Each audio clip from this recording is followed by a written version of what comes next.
You wake up. You didn't choose the time. An alarm did. You get dressed, not for you, but for a job. You spend 8, 9, sometimes 10 hours doing something you'd probably never do for free, so that at the end of the month, a number appears in an app that lets you keep existing. You do this again tomorrow, and the day after that, and most days you don't even question it because everyone around you is doing the exact same thing. And somewhere in the middle of all that, you've probably asked yourself the same question millions of people ask at 2 p.m. on a random Tuesday, staring at a screen, wondering how they got here. Why do we even do this? Why does life feel like it's structured entirely around something we didn't choose and can barely opt out of? Not, why do I have this specific job? Something bigger than that. Why does work exist at all? Why did an animal that used to wake up when the sun rose, eat when it was hungry, and rest when it was tired, end up building an entire civilization around 40-hour weeks, performance reviews, and the crushing feeling of never quite being caught up? Here's the part that should really bother you. Work wasn't always like this. For most of human history, it barely resembled what we call work today. No commute, no boss, no inbox waiting to swallow your evening. Something happened. Something changed the entire relationship between human beings and their time on Earth, and almost nobody stops to ask what it actually was. Today, we're breaking down exactly why humans invented work, how it quietly became the center of human identity, and what that's actually doing to you right now. Let's get into it. Reason number 1, work was invented to solve a problem that used to kill us. For most of our history, human beings didn't work in the way we understand it now. They foraged, they hunted, they did what needed to be done to survive, and then they stopped. Anthropologists studying hunter-gatherer societies have found that many of them spent far fewer hours working than the modern office employee spends at a desk. The rest of the time was rest, storytelling, connection, ritual. Then agriculture happened. And agriculture changed everything because for the first time, survival wasn't about reacting to what nature gave you. It was about controlling it, planting, waiting, defending a harvest that took months to grow.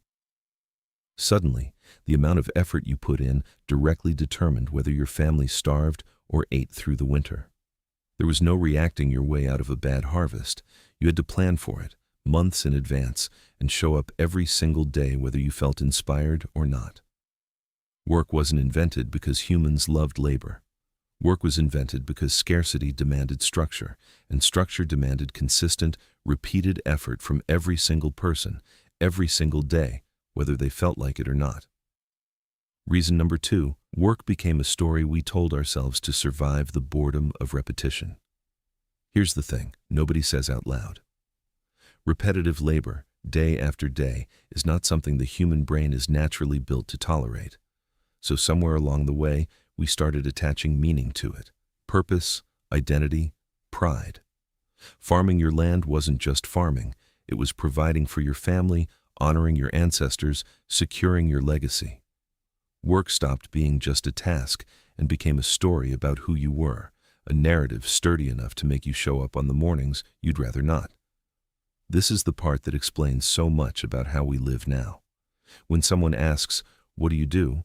they're not really asking what tasks fill your day. They're asking who you are. Try answering that question with nothing, actually, at a party sometime, and watch how the conversation shifts.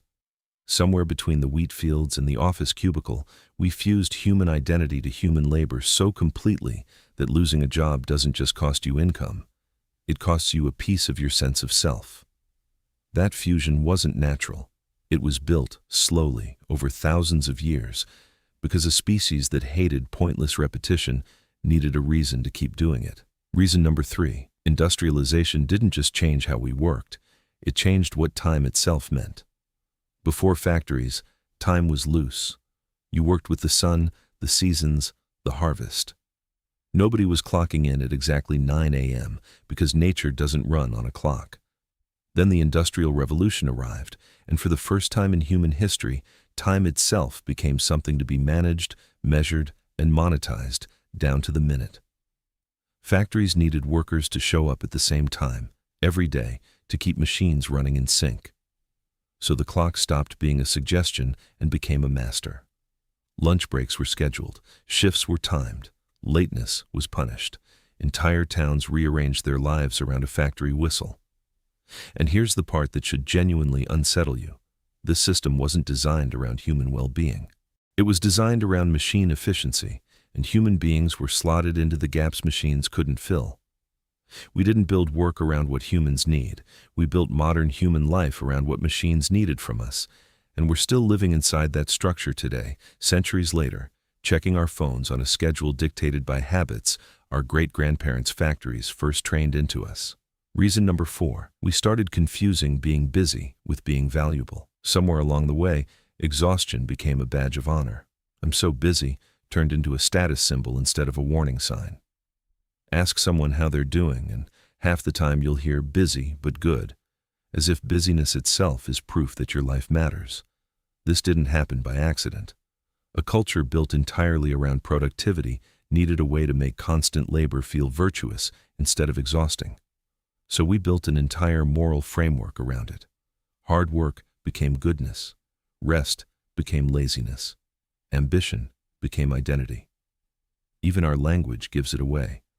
We call people hard workers like it's a compliment about their character, not just a description of their schedule. And now millions of people feel a quiet, low-grade guilt the second they're not doing something productive, even on a Sunday afternoon, even while lying in bed, even while doing absolutely nothing wrong. We didn't just invent work. We invented an entire belief system that convinced us our worth is measured by our output. And that belief system is exhausting an enormous number of people who never consciously agreed to live by it. Reason number 5, work filled a void that used to belong to something else entirely. Here's the uncomfortable truth underneath all of this. For most of human history, meaning didn't come from a job. It came from community, from ritual, from religion, from your role inside a tightly connected group of people who depended on each other to survive.